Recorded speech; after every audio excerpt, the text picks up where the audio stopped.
When I was a very young person, I began my career as an actress. Whenever my mother wasn't free to drive me into Manhattan for auditions, I would take the train from suburban New Jersey and meet my father, who would have left his desk at the law office where he worked, and we would meet under the upper platform arrival and departure sign in Penn Station. We would then get on the subway together, and when we surfaced, he would ask me, "Which way is north?" I wasn't very good at finding north in the beginning, but I auditioned a fair amount, and so my dad kept asking me, "Which way is north?" Over time, I got better at finding it. I was struck by that memory yesterday while boarding the plane to come here, not just by how far my life has come since then, but by how meaningful that seemingly small lesson has been.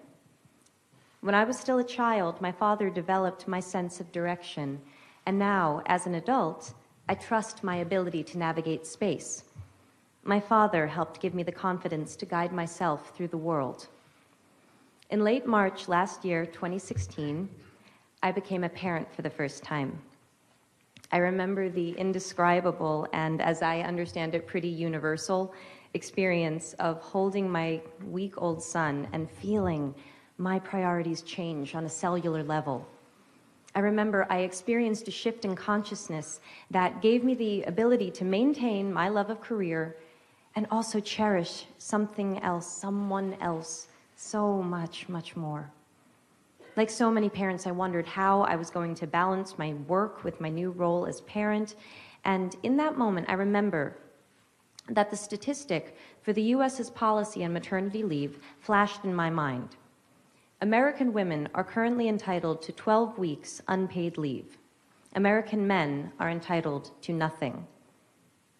That information landed differently for me when 1 week after my son's birth, I could barely walk.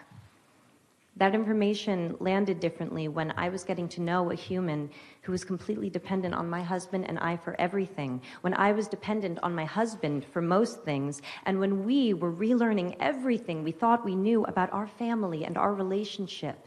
It landed differently. Somehow, we and every American parent were expected to be back to normal in under 3 months. Without income?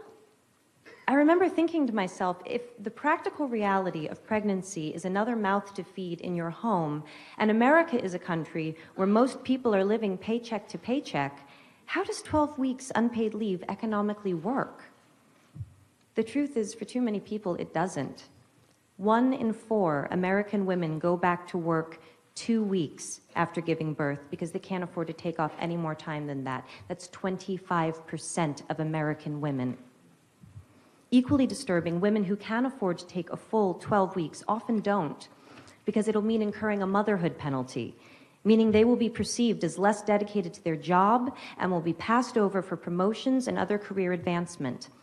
In my own household, my mother had to choose between a career and raising 3 children, a choice that left her unpaid and underappreciated as a homemaker, because there just wasn't support for both paths. The memory of being in the city with my dad is a particularly meaningful one, since he was the sole breadwinner in our house, and my brothers and my time with him was always limited by how much he had to work. And we were an incredibly privileged family. Our hardships were the stuff of other families' dreams. The deeper into the issue of paid parental leave I go, the clearer I see the connection between persisting barriers to women's full equality and empowerment and the need to redefine and in some cases destigmatize men's roles as caregivers. In other words, thank you.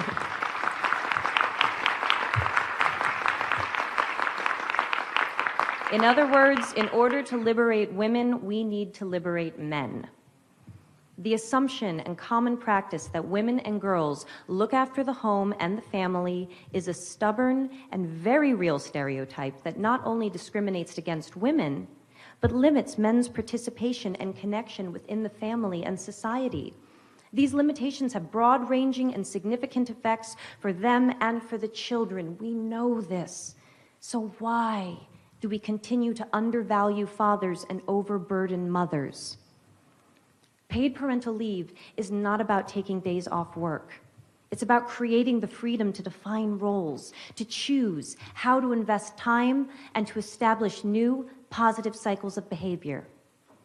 Companies that have offered paid parental leave for employees have reported improved employee retention, reduced absenteeism and training costs, and boosted productivity and morale.